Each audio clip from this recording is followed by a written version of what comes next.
ದೇವೋಭವ, ಪಿತೃದೇವೋಭವ, ಆಚಾರ್ಯ ದೇವೋಭವ ಕೊಟ್ಟಿರೋ ಭಿಕ್ಷೆಯಿಂದ ನಿಮ್ಮ ಮುಂದೆ ನಿಂತಿದ್ದೀನಿ. ಒಪ್ಕೊಳ್ಳೋಂಗಿದ್ರೆ ನೀವೆಲ್ಲ ಕ್ಲಾಪ್ಸ್ ಕೊಡ್ಬೋದು, ಚಪ್ಪಾಳೆ ತಟ್ಕೊಂಡು.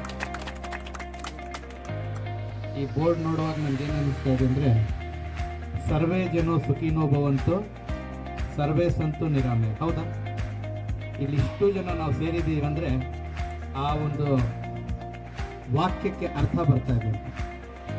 ವೇದಿಕೆ ಮೇಲೆ ಉಪಸ್ಥಿತರಿರುವ ಎಲ್ಲ ಗಣ್ಯಾತಿ ಗಣ್ಯರಿಗೆ ಹಾಗೂ ನೆರೆದಿರ್ತಕ್ಕಂಥ ಎಲ್ಲ ಸಭಿಕರಿಗೆ ನನ್ನ ಪರವಾಗಿ ಮತ್ತು ಸಂಘಟನೆಯ ಪರವಾಗಿ ತುಂಬು ಹೃದಯದ ಅಂತರಾಳದಿಂದ ವಂದನೆ ಹಾಗೂ ಅಭಿನಂದನೆಗಳನ್ನು ಹೇಳಕ್ಕೆ ಇಷ್ಟಪಡ್ತೀನಿ. ಕರ್ನಾಟಕ ರಾಜ್ಯ, ಭಾರತ ದೇಶ, ಅಂತಾರಾಷ್ಟ್ರೀಯ ಮಟ್ಟದಲ್ಲಿ ಹಲವಾರು ಕಾರ್ಯಕ್ರಮಗಳಲ್ಲಿ ನಾನು ಭಾಗವಹಿಸಿದ್ದೀನಿ. ಈ ತರಹ ಒಂದು ಕಾರ್ಯಕ್ರಮ ಮೊಟ್ಟ ಮೊದಲನೇ ಬಾರಿಗೆ ನಾನು ನೋಡ್ತಾ ಇದ್ದೀನಿ. ಅದು ಮೊದಲ ಸಂಘಟಕರಿಗೆ ಮತ್ತು ಸಭಿಕರಿಗೆ ನಾನು ತುಂಬು ಹೃದಯದ ಧನ್ಯವಾದ ಹೇಳಕ್ಕೆ ಇಷ್ಟಪಡ್ತೀನಿ. ಏನಿದು ಪಾರಂಪರಿಕ ಯೋಗಕ್ಷೇಮ? ಬಹಳಷ್ಟು ಮಂದಿರ, ಮಸೀದಿ, ಚರ್ಚು, ಗುರುದ್ವಾರಕ್ಕೆ ಹೋಗಿದ್ದೀವಿ ನಾವು. ಒಂದು ವಿಶ್ವಾಸದ ಮೇಲೆ ಭಗವಂತ ಇದ್ದಾನಂತ. ಇದು ಒಂದು ದೇವಸ್ಥಾನ, ಇದು ಒಂದು ಮಂದಿರ, ಆರೋಗ್ಯ ಮಂದಿರ ಅಂತ. ಈ ಆರೋಗ್ಯ ಮಂದಿರದಲ್ಲಿ ಯಾರೇ ಬರಲಿ ಆರೋಗ್ಯವಾಗಿ ಬರ್ಬೋದು. ನಾನು ಮೆಹಬೂಬ್ ಭಾಯಿ ಅವ್ರ ಬಗ್ಗೆ ತಿಳ್ಕೊಂಡಾಗ ಆಶ್ಚರ್ಯಚಕಿತನಾದ. 4 ರಿಂದ 5 ಸಾವಿರ ಜನಗಳಿಗೆ ಥೆರಪಿ ಮಾಡಿದ್ದಾರೆ. ನಾವು 4 ರಿಂದ 5 ಸಾವಿರ ಜನಗಳು ನೋಡೋದು ಕಷ್ಟ ಇದೆ. ಥೆರಪಿ ಮಾಡಿಸ್ಕೊಂಡವ್ರಿ ನಮ್ಮಂಗೆ ನಿಮ್ಮಂಗೆ ಗಟ್ಮುಟ್ಟಿ ಇಲ್ಲ. ಎಷ್ಟೋ ಜನ ಅದರಲ್ಲೇ ಡಿಸೈಡ್ ಆಗೋಗ್ಬಿಟ್ಟಿದ್ರು, ಇನ್ನು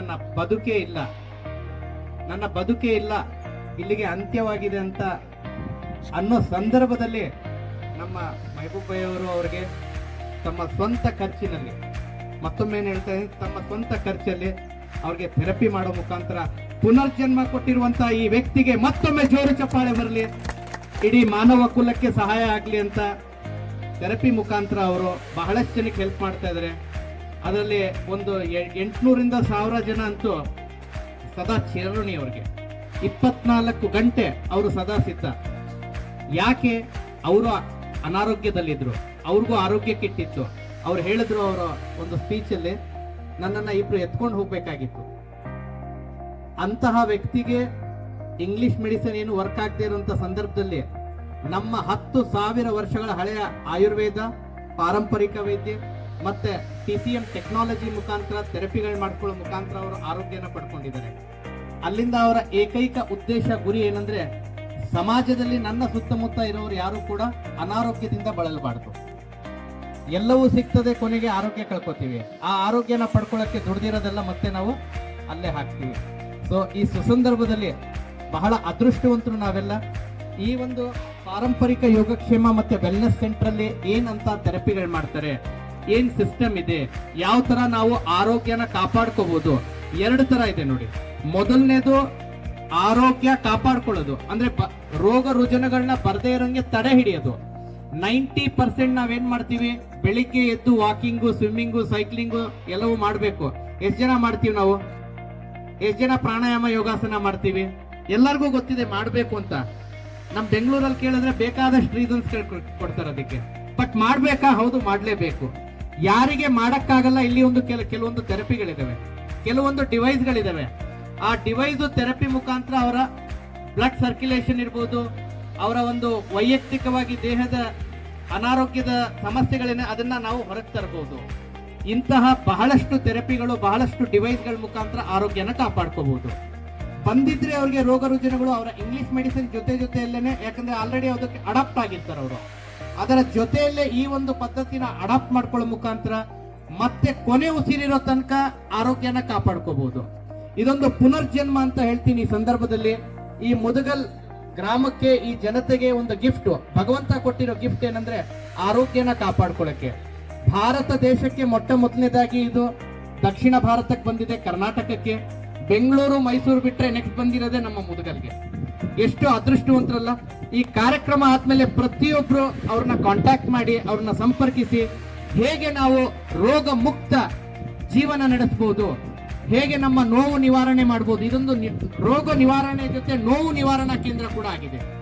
ಸೊ ಇಂತಹ ಒಂದು ಸುಸಂದರ್ಭದಲ್ಲಿ ಮತ್ತೊಮ್ಮೆ ಮಗದೊಮ್ಮೆ ಸಂಘಟಕರ ಪರವಾಗಿ, ಸಂಸ್ಥೆಯ ಪರವಾಗಿ, ವೇದಿಕೆ ಮೇಲಿರುವಂತಹ ಎಲ್ಲ ಗಣ್ಯಾತಿ ಗಣ್ಯರ ಪರವಾಗಿ, ಸಭಿಕರ ಪರವಾಗಿ, ಇಡೀ ಸಂಘಟನೆಗೆ ಅವರ ತಂಡಕ್ಕೆ ಶುಭವಾಗ್ಲಿ ಅಂತ ಹಾರೈಸ್ತಾ ಎಲ್ಲರಿಗೂ ಒಂದು ಮೆಸೇಜ್ ಏನಂದ್ರೆ, ರೋಗ ಮುಕ್ತ ರಾಷ್ಟ್ರ ಕಟ್ಟಬೇಕು ಅನ್ನೋ ಒಂದು ಪಣ ತೊಟ್ಕೊಂಡು ನಾವಿಲ್ಲಿ ಸೇರಿದ್ದೀವಿ. ಆ ಒಂದು ಪಣನ ನಾವೆಲ್ಲರೂ ಸೇರಿ ಜೊತೆಗೂಡಿ ಮಾಡೋಣ ಅಂತ ಹೇಳ್ತಾ ನನ್ನ ಮಾತನ್ನ ಮುಗಿಸ್ತಾ ಇದ್ದೀನಿ. Wish you all the best. ಜೈ ಹಿಂದ್, ಜೈ ಫೋರ್. Thank you very much.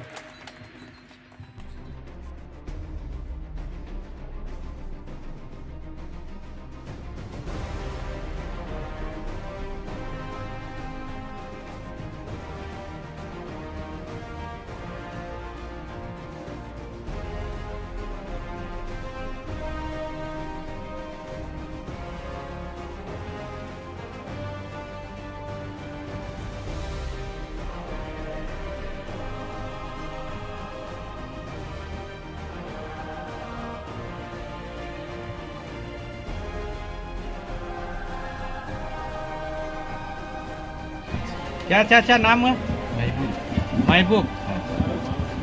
ಪಾರಂಪರಿಕ ವೈದ್ಯರು ಇವರು ಕೂಡ. ಗಿಡಮೂಲಿಕೆಗಳನ್ನ ಮುಖಾಂತರ ಆರೋಗ್ಯನ ಕಾಪಾಡುವಂಥ ವೈದ್ಯರು.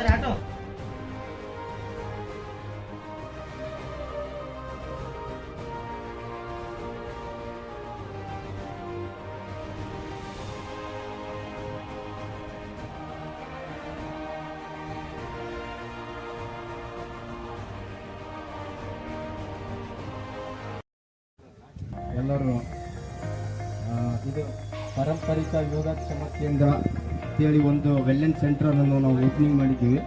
ಇದು ಯಾತಕ್ಕಾಗಿ ನಾವು ಇದು ಇರ್ತೀವಿ, ಎದುರು ಸಲುವಾಗಿ ಇದು ಉಪಯೋಗ ಏನದ ಜನರಿಗೆ, ಈ ಇದರಿಂದ ಗಿಡಮೂಲಿಕೆ ಪಾರಂಪರಿಕವಾಗಿ ಅಂತೇಳಿ ನಾವು ತೊಗೊಂಡಿಂದ ಅದರಿಂದ ಬೆನಿಫಿಟ್ ಏನದ ಅಂಥೇಳಿ ಒಂದು 4 ಮಾತುಗಳನ್ನು ನಾನು ಇದು ಮಾಡಿರೋದು ಒಂದು ಉದ್ದೇಶ, ಒಂದು 4 ಮಾತು ಮಾತಾಡ್ತೀನಿ. ನಾನು 4 ವರ್ಷ ಆಯಿತು ಪೋಹೆ ಇಂಟರ್ನ್ಯಾಷನಲ್ ಇಂಡಿಯಾ ಕಂಪ್ನಿಯಲ್ಲಿ ನಾನು ಕೆಲಸವನ್ನು ಮಾಡಕತ್ತಿದ್ದೆ. ನಾನು ಮೊದಲು ಆರಾಮಿದ್ದಿಲ್ಲ, ನನಗೆ ಆರಾಮಿದ್ದಿಲ್ಲ ಅಂತ ಹೇಳಿದ್ರೆ ಹೆಂಗೆ ಅಂತ ಹೇಳಿದ್ರೆ ಇಬ್ಬರು ಹಿಡ್ಕೊಂಡು ಎತ್ಕೊಂಡು ಹೋಗ್ಬೇಕು ಆ ಪ್ರಕಾರವಾಗಿತ್ತು. ಒಬ್ಬರು ಬೆಂಗಳೂರಿನಿಂದ ಬಂದು ನಮಗೆ ವಿಸಿಟಿಂಗ್ ಮಾಡಿದ್ರು, ಇದರಿಂದ ಥೆರಪಿ ತೊಗೊಳ್ರಿ ನಿಮ್ಗೆ ಆರಾಮ ಆಗ್ಬೋದು. ಅದೇ ಸ್ಟಾರ್ಟಿಂಗ್ ಆಗಿತ್ತು. ಕರೋನಾದಲ್ಲಿ 2020ರಲ್ಲಿ ನಮ್ಮ ಕಂಪ್ನಿ ಇಂಡಿಯಾಕ್ಕೆ ಬಂತು. 2007ರಿಂದ ಸ್ಟಾರ್ಟ್ ಅದ. ಈ 37 ದೇಶದಲ್ಲಿ ಅದ, 32 ದೇಶದಲ್ಲಿ ಆಲ್ರೆಡಿ ನಡೆದದ. 92 ಕಂಟ್ರಿಯಲ್ಲಿ ಚಾಲ್ತಿಯಲ್ಲಿ ಅದ ಪ್ರಾಡಕ್ಟ್ಗಳು.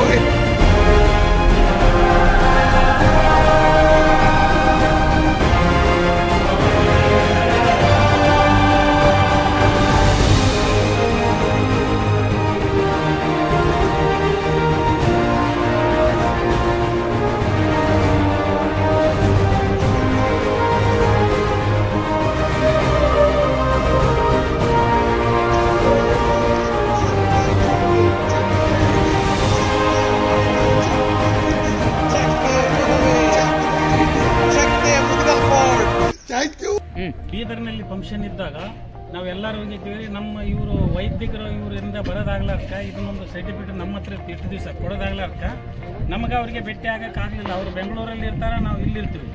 ಅದಕ್ಕಾಗಿ ಇದು ಒಂದು ಸರ್ಟಿಫಿಕೇಟ್ ಇವಾಗ ಕೊಡಬೇಕಂತೇಳಿ ನಾವು ಎಲ್ಲರಿಗೆ ಒಂದು ಏನಂದ್ರೆ ಒಂದು ಹೆಚ್ಚಾಗಲಿ ಕಡಿಮೆ ಆಗಲಿ ಏನಂದ್ರೆ ಎಲ್ಲರೂ ಸಂಬಳಿಸ್ಕೊಂಡು ಇದನ್ನು ಅವರು ಮತ್ತೆ ಇದು ಮಾಡಬೇಕು, ಮನಸ್ಸಿಗೆ ಶಾಂತಿ ಮಾಡ್ಕೋಬೇಕು. ಯಾಕಂದ್ರೆ ಎಷ್ಟು ದಿವಸ ನಮ್ಮ ಹತ್ರ ಇಟ್ಕೊಂಡ್ರು ಸರ್ಟಿಫಿಕೇಟು ಇದನ್ನು ನಮಗೆ ಕೊಡಲಿಲ್ಲ ಅಂತೇಳಿ ನೀವು ಮನಸ್ಸಿಗೆ ಬೇಜಾರು ಮಾಡ್ಕೋಬೇಡ್ರಿ. ಯಾಕಂದ್ರೆ ಬೇಜಾರು ಮಾಡ್ಕೊಳ್ಳೋಂಥ ಮಾತು ಇಲ್ಲ. ನಮ್ಮ ಹತ್ರ ಇದ್ದರೂ ನಿಮ್ಮ ಹತ್ರ ಇದ್ದಂಗೆ ಅಂತ ತಿಳ್ಕೊಂಡು ಇದೊಂದು ಇವರಿಗೆ ಸರ್ಟಿಫಿಕೇಟನ್ನು ಅರ್ಪಣೆ ಮಾಡುತ್ತೆ.